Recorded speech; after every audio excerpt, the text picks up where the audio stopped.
하겠습니다. 오늘 말씀이 창조함을 받을 백성 두 번째 말씀이 됩니다.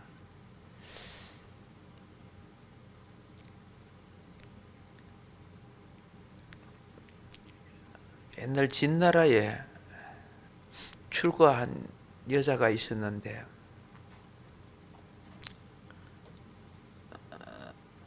남편이 사업상 부득이한 사정으로 먼 나라에 가게 되었습니다.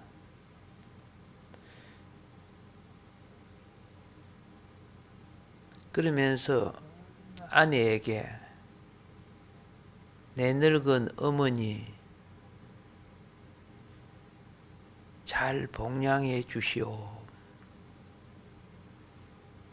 이렇게 부탁을 하고 남편이 떠났습니다.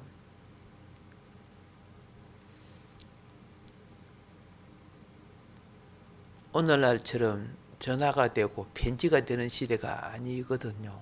주소도 정확하게 알지도 못하고.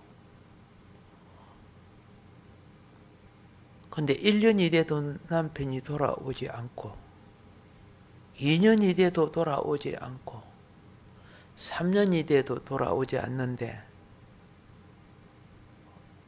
홀로 계신 시어머니는 점점 여워가는 거지요. 온 동네에서 야단입니다.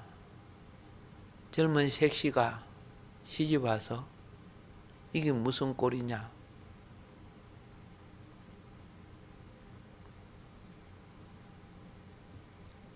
다른 데 시집 가라고. 다른 데 시집 가라고.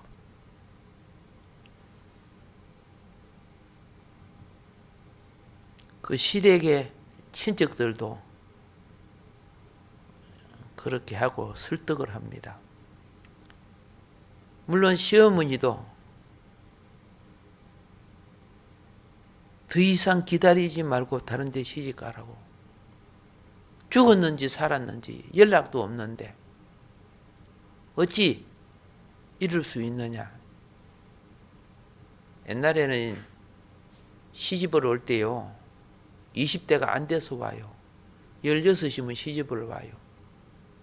근데 네 젊은 청춘 다 놓치고 그래서 되겠냐.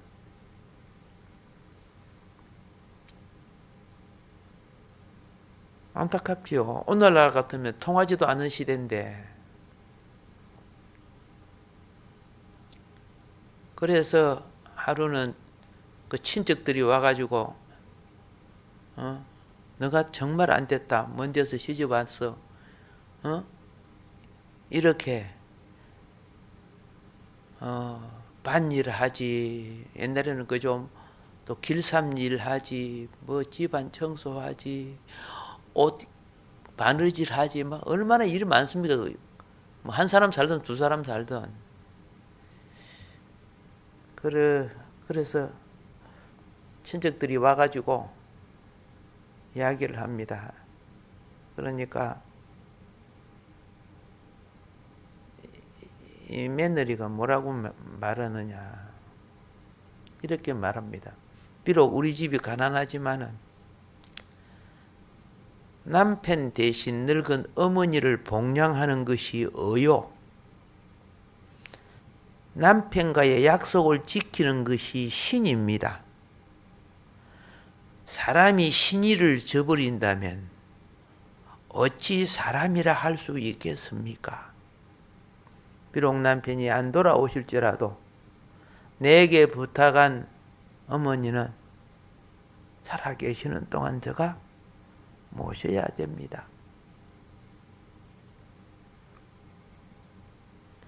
만일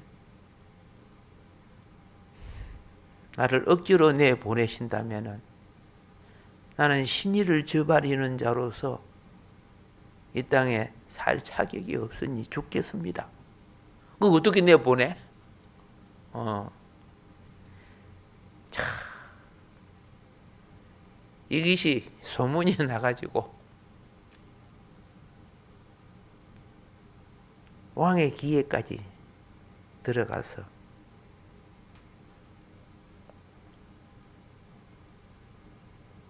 왕이 그랬습니다.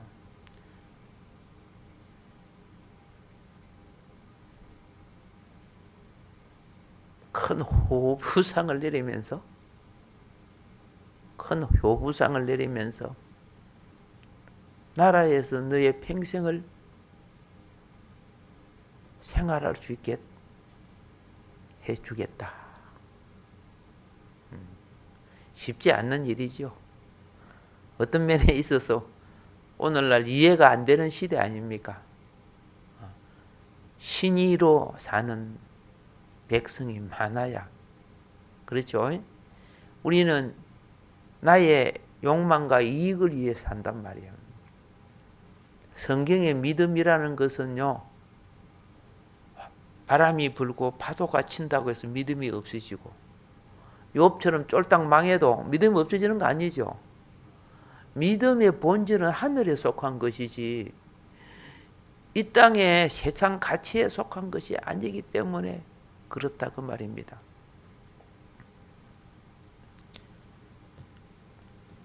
그러면 창조함을 받을 이 백성은 어떤 창조함을 받는단 말입니까? 우리가 하나님의 자녀인데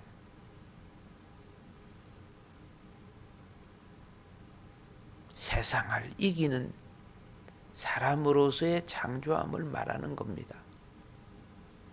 그럼 역사적 과정을 한번 보면은 북이스라엘과 남유다가 잘 살았어요. 솔로몬 왕 시대는 얼마나 잘 살았습니까? 그 뒤에 여로보암 때도 그 후에 물론 이스라엘 우시야 왕 때 다 잘 살았어요. 그런데 이들은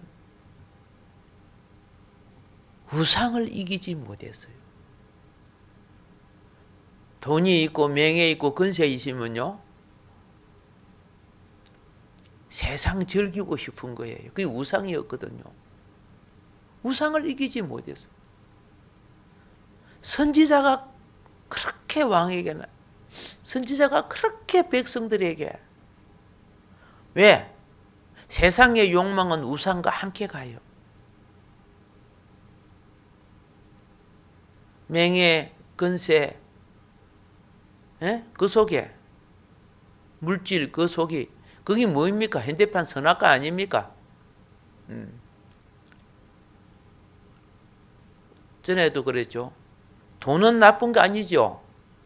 돈을 사용하는 사람이 어떠하느냐가 중요한데 쉽게 유혹을 당한다는 거죠. 일만하게 뿌리가 될 수 있다고. 그런데 이스라엘 백성 남유다 다 우상 숭배에 빠져요. 하나님을 섬기는 것까지도 우상이 되는 거예요.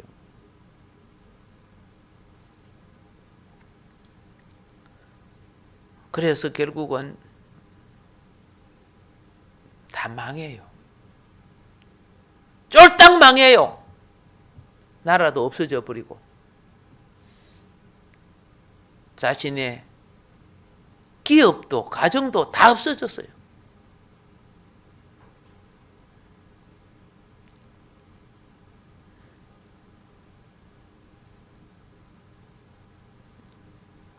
많은 사람이 죽었고 많은 사람이 포로로 잡혀갔어요.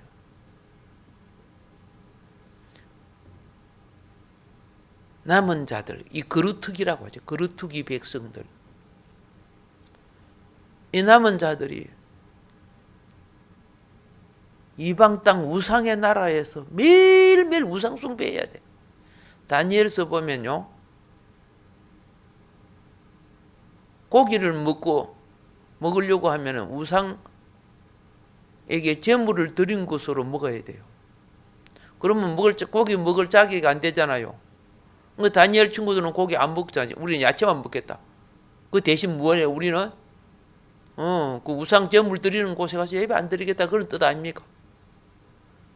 황관장이 막 환장해가지고 그러면 내가 죽어 먹어. 그러니까 채소만으로 우리를 시험 한 주 동안 시험해 달라 그랬죠. 이게 무엇이냐? 우상을 이기는 백성으로서의 창조함을 받을 백성이란 말이에요.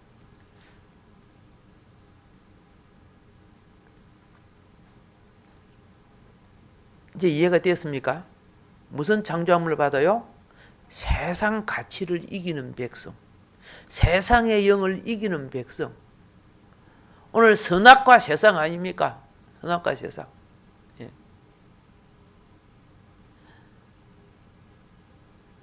겉으로는 전부 천사의 옷을 입고 하지만 나중에는 뭡니까? 사기치고 거짓말하고 그리 되잖아.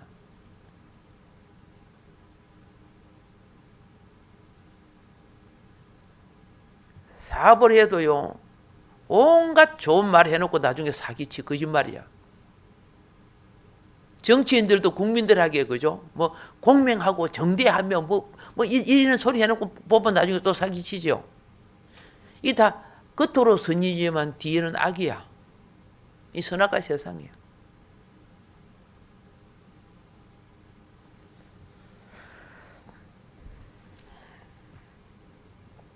우리가 하나님을 잘 믿는다고 하던 사람들이라도 충격적인 일, 뜻밖의 사고, 질병, 지금 우한폐렴처럼 어떤 사람이 나보고 우한폐렴 쓰지 마라 그러더라고. 왜 그러냐 이렇게 이건 한국에서 발생된 거라고 그러더래. 깜짝 놀라서 한국에서 발생해가지고 저 신천지 성도가 중국에 퍼진 것처럼 그렇게 말했는데 또 깜짝 놀라서 와, 이 언론이 이렇게 악하냐. 그럼 중국 책임 안 지겠다 그 말이구나 그죠. 아마 중국에서 그렇게 말을 만들지 않나 막 이런 생각이 드는 거예요. 이렇게 말도 안 되는 그죠? 언론 플레이를 해버리더라고요. 이게 계속 퍼지면 애매한 사람들은 그 말이 맞는 걸로 아는 거예요. 지금 한국은 이 모든 것을 신천지에다가 등태미 씌우고 중국은 에라 잘 됐다. 그래서 시진핑은 자기가 싹 한국에다가 그죠? 예, 몰아세우고 빠지려고 하고 있잖아요. 지금 중국 여론이 하도 안 좋으니까. 이것이 악마들의 계교죠. 예, 참 너무나 그죠? 거짓이 왕노릇하는 시대가 돼갖고 진리의 하나님의 자녀들이 헷갈려 분별하기가 힘들 정도로. 그런데 고난이 오니까 더 그래.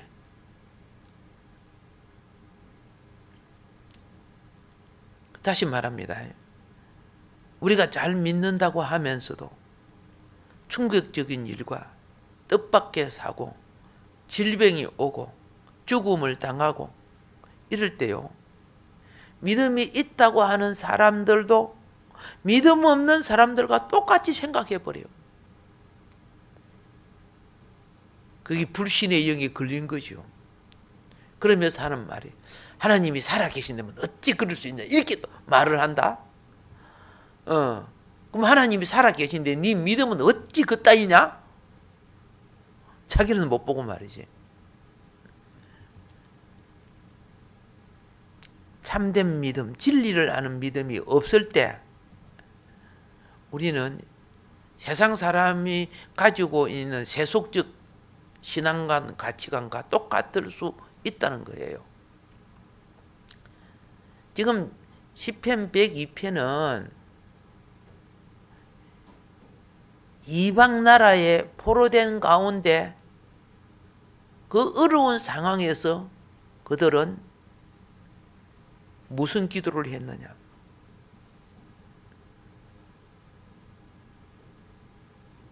조상의 허물과 죄를 그리고 그 자손인 자기 자신들의 세상을 이기지 못한 유혹과 그죠? 세상을 이기지 못한 이것을 놓고 회개했어요. 용서해 달라고. 근데 회개로 끝나면 안 되는 거예요. 회개는 뭘 가져와야 됩니까? 회복하는 삶을 가져와야 돼요. 회복하는 삶을 추구하는 이들은 그의 나라를 이루어야 돼요. 그러면 그의 나라를 이루기 위해서 어떤 기도를 해야 되느냐? 시편 102편은 예루살렘 회복을 위한 기도를 했어요. 예루살렘이 회복되어야 하나님의 성전이 이루어지고 하나님의 수도가 성곽이 세워지고 하나님 나라와 백성이 번성할 수 있단 말이에요. 이방 나라에서는 우상을 피하기가 힘들어요. 그래서 큰 행사 할 때는 느부갓네살에 큰 우상 세워놓고 모든 백성을 엎드리게 하죠. 모든 지도자가 다 와서 엎드리는 거예요. 우상을 피하기가 힘들단 말이야. 그 안 엎드릴 갖고 불구덩이에 누가 들어갔어요? 다니엘 친구들이. 그렇죠? 우리가 불에 태워 죽을지라도 결코 우상을 숭배할 수 없나이다. 그렇게 힘들단 말이에요. 이방 나라에서는 우상의 절기에 참여해야 되고 로마에서도 그것이 미움이 돼가지고 나중에 로마 화재 때 등팀이 써져서 다 죽게 되는, 기독교인이 죽게 되는 그런 것이 있는데, 그래서 본 이 시는요, 새롭게 창조함을 받을 백성이 그 정신 상태가 어떠한가, 신앙의 본질적 속성이 어떠한가를 말해주는 내용입니다. 환난 당하는 자가 하나님께 자기 조상과 자기 나라와 이 잘못에 대한 모든 것에 대하여 오늘 이렇게 된 것이, 여러분, 오늘의 현실은 항상 과거의 결과입니다. 오늘 나의 어떠함은 미래의 열매입니다. 그거 참 중요한 거 아닙니까? 그래서 이 행편, 이 처지를 하나님 앞에 사정을 털어놓고는 비탄십니다. 그래서 시편을 보면 이 주인공이 없지요. 주인공 없는데 오늘날 학자들은 컴퓨터가 생기고 연구를 많이 하잖아요. 아, 이분은 다니엘이다. 이렇게 이야기를 하는 거예요. 그러면 옛날 학자들은 택도 없는 소리도 그렇게 할 수 있죠. 예. 그런데 점점 어떻게요? 이 시는 다니엘의 시다. 이렇게 학자들이 많이 이제 주장하는 분이 많이 생기고 있어요. 자신의 아픔, 민족의 고통, 장차 이 민족을 통해 이루어질 하나님 나라를 놓고 하나님께 하소연합니다. 오케이. 있었을 때는 그게 축복인 줄 몰랐던 이들. 그러나 이방 땅 모든 것 다 빼앗기고 포로로 가고 난 뒤에 마귀가 그래요. 다니엘 종료로 삼아주지요. 다니엘 친구들은요, 각 도에 도지사 삼아줬어요. 다니엘 친구들이요. 127개 도 속에 다니엘 친구가 세 도를 다스렸어요. 그런데 그들은 지금 그게 중요한 것이 아니야. 창조함을 받을 백성들은 하나님 나라가 중요한 것이었어. 하나님 나라가 중요한 것이었어. 그래서 예루살렘 회복을 소원하며 기도합니다. 사람은 회개하고 회복의 때를 기다리는 사람은, 그렇죠? 새 창조를 입은 사람들이, 새로운 삶을 결단하는 사람들이요. 그리고 세상과 하나님 나라, 선과 악, 위의 것과 아래 것, 하나님 백성으로서의 자기 위치를 아는 사람이에요. 이것이 새롭게 창조함을 입을 백성들이라 그 말입니다. 이 깨달음과 이 진리를 가진 사람들은 이방 땅에 있었지만 예루살렘의 회복, 다시 회복시켜 주소서. 다시 회복시켜 주소서. 회복을 놓고 소원하며 기도합니다. 그러면서 아이고 몇 번 기도했더만 응답 안 오네. 이게 아니죠. 하나님이 용서하시고 회복하시는 때를 기다렸다 그 말입니다. 이걸 갖다가 뭐라고 하냐면은 긍휼의 때라고 하는 거예요. 무슨 때? 긍휼의 때를 기다려서. 이들의 믿음은 우리가 비록 잘못해서 이 처참한 상태에 있지만은 하나님은 이스라엘을 회복시키시고 보호하시고 영원히 이끌어 주신다는 것을 믿었다 그 말입니다. 우리는요, 이런 어려움을 당할 때 생각해 보세요. 내가 당장 무한폐렴 안 걸리시니까 다행이다 이렇게 생각하면 안 되는 거예요. 언제 어떻게 될 줄 모르잖아요. 지금 나라 전체가 지금 공고에 빠져 있어요. 얼마나 공고함에 빠져 있습니까? 어디 모임도 안 되고 막 수많은 가게가 문을 닫고 막 그렇잖아요. 특별히 예배는 더 못 드리게 한 거.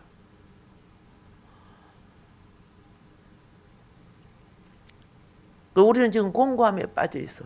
그런데 믿어야 돼. 공고한 자의 기도를 외면치 않으시는 하나님을 믿어야 돼. 사람이 어려울수록 지구멍 찾는 것이 아니고, 그렇죠. 아까도 말했죠. 적이 쳐들어올 때 다 피난 갈지라도 오히려 그 적을 대적하고 싸우는 자가 있다는 거죠. 고통당하는 자의 간절한 부르짖음, 이게 영적 싸움을 하는 사람들이에요. 우리는 눈에 보이는 창과 칼로 싸우지 않잖아요. 헬과 육으로 싸우는 것이 아니라잖아요. 공중에 근세 잡는 자와의 싸움이라 그랬잖아요. 이런 싸우는 자는 뭐 해야 된다? 말씀과 기도로 쓰고, 그죠? 선하고 빛된 삶으로서 어둠의 세력을 이겨야 된다 그 말입니다. 그래서 예레미야 29장 13절 말씀처럼 이를 공고한 이 시들에 간절히 주께 기도하세요. 하나님을 전심으로 찾으라고 성경은 말합니다. 공고한 때 하나님을 뭐하다고? 전심으로 찾으라.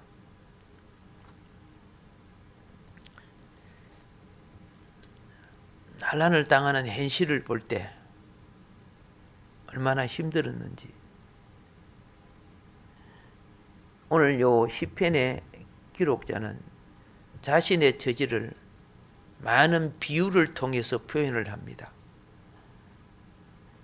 시편 기자는 현재 이 괴로움이 자신 개인의 상황이 아니고 이스라엘 백성 전체, 이게 몸의 의식이라고 하는 거예요. 무슨 의식? 몸의 의식. 내 잘 먹고 내 잘 사는데 뭐 내 배가 안 들었는데 뭐 이렇게 된 것이 아니고 몸의 의식. 이스라엘 백성 전체가 나라 잊어버리고 하나님을 경외하는 성전도 없고 수도 예루살렘 통치도 없고 하나님의 말씀도 없어지고, 그러니까 그게 괴로운 거예요. 이 괴로움을, 힘든 상황을 평범한 말로 나타내기가 어려워요. 그래서 비유로 날이 연기같이 소멸한, 연기같이 소멸한다. 뭐예요? 순식간에 사라진다, 이런 의미죠. 자, 빼가 뭐같이 탄다? 예, 하루에 빼가 타는 것처럼 자기 몰골이 형편없다, 이렇게 하는 딱 비유를 지금 표현하는데, 견디기 어려운 근심, 이걸 빼라는 것을 비유해 가지고 자기의 쇠약해진 상태. 이때는요, 이 금식을 말하는 게 아니고,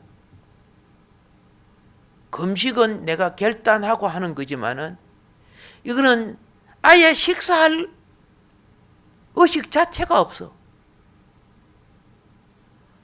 배부 깊은 함성과 탄식이 가득 차서 정상적인 식생활을 유지할 수 없었어요. 그래서 영육이 마르고 쇠하여, 그죠? 그냥 뜨거운 햇볕에 시들어져 죽은 풀과 같은 존재를 말해주고 있습니다. 우리가 성경의 잠언서 17장 22절에 보면 근심이면 뼈를 말린다 그랬죠. 맞아요. 예.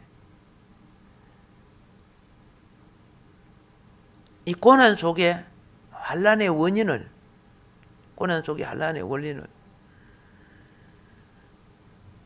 그가 볼 수 있었던 것은 뭐냐? 그릇이 클수록, 바다는 그릇이 크죠. 근데 큰 바다는 온갖 오물이 다 들어오는 거예요. 온갖 강물이 다 들어와. 강물과 오물이 들어와도 바다를 채우지는 못해. 근데 오물이 많이 들어오면 바다가 상하지요. 오늘 이 고난 속에 기도하는 이분은요, 이 고난이 이스라엘의 죄로 인한 하나님의 징계를 간파해서 수십 년 동안, 수백 년 동안 그 죄가 쌓이고 쌓이는 거죠. 그게 하루아침에 해결될 줄 압니까? 이게 영적 안목이라는 거예요. 우리 영적 안목이 있어야 됩니다. 암울하고 참담한 이 고난 때 항온의 그림자가 짙어올 때 이것을 해결해야 미래가 있다는 걸 알았어요. 피한다고 해결되는 거 아니잖아요. 오늘 시편 기자는 드디어 어떻게 해요? 싸우는 용사가 된 거예요. 에베소서 6장에 보면 10절부터 20절에 하나님이 점심갑주를 입은 사람들은 다 용사란 말이에요. 싸우는 용사. 이런 사람 속에는 데살로니가후서 2장 16절처럼 영원한 위로가 있습니다. 하나님은 그런 사람을 찾는 거예요. 뭐 피하고 어디 뭐 오늘 내가 하루 잘 살고 이것이 위로가 되는 거 아니에요. 사명을 가진 자는, 그렇죠? 예, 사자굴이라도 풀무불속이라도 무엇이 있어요? 하나님의 뜻을 향한 목적이 있어요. 그래서 사명은 목숨보다 귀하다는 거죠. 그게 하나님이 그런 자를 불태우지 않았어. 불구덩이에서 살려내서, 그런 자를 죽음에 넘기지 않아서 사자굴에서 건져내서, 할렐루야. 예, 이러한 믿음을 베드로전서 1장 7절은요 정금보다 귀한 믿음이라 그랬어요. 정금보다 귀한 믿음.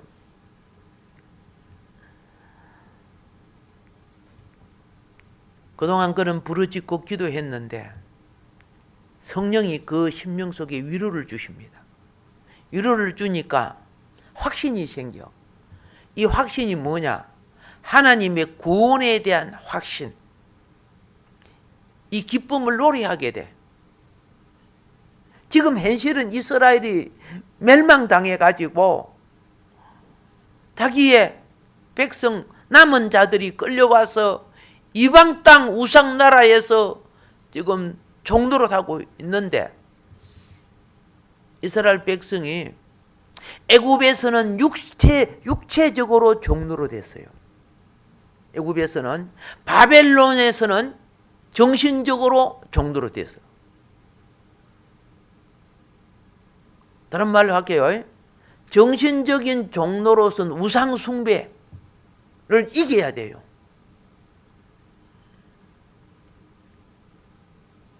바벨론의 그 화려한 문화를 이겨야 돼요. 이긴 자만이 돌아온 거예요.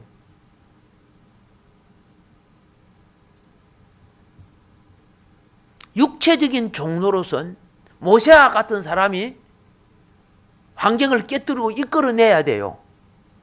정신적인 종노릇은, 영적인 종노릇을 이기려고 하면 믿음이 일어나야 돼요. 믿음이 이겨야 자원하여 나올 수 있는 거예요.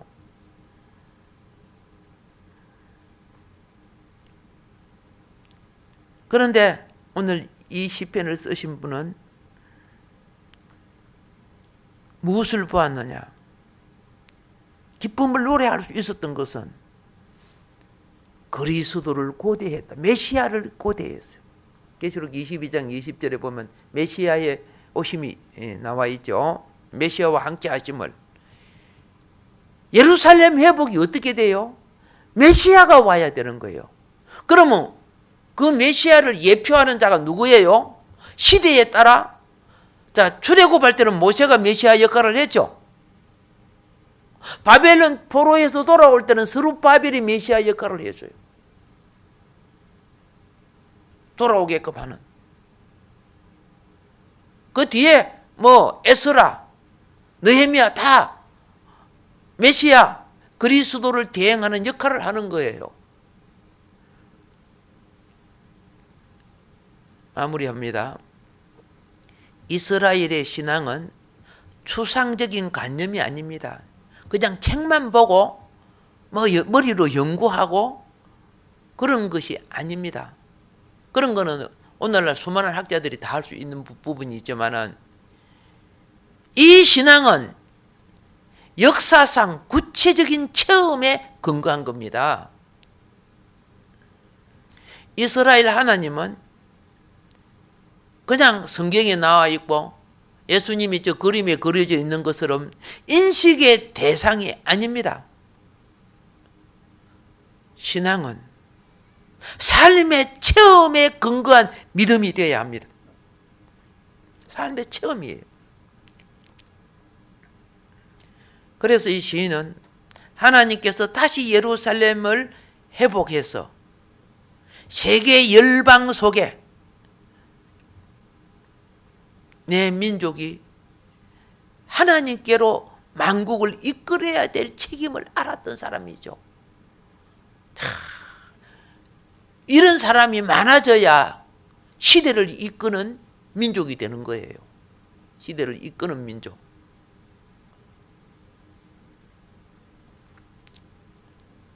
그러나 오늘 우리는 영적으로 빈곤합니다. 그걸 고백해야 합니다. 영적으로 빈곤한 게 뭐예요? 환경에 져요. 영적으로 빈곤하니까 현실의 삶이 하나님 나라보다 우선해버려요. 영적으로 빈곤한 거예요. 그러나 빈곤한 줄 알고 기도하면 이 빈곤한 자의 기도를 멸시치 않는다는 걸 아셔야 돼요. 하나님은 반드시 자녀를 돌보시는데 그 자녀 쪽에 진리로 깨어서 성숙한 자녀를 특이하게 보십니다. 오늘 우리도 영원히 송축받으실 하나님 앞에 영광 돌리는 삶으로 일어서기를 주의 이름으로 축복합니다. 오늘 주어진 말씀 기억하면서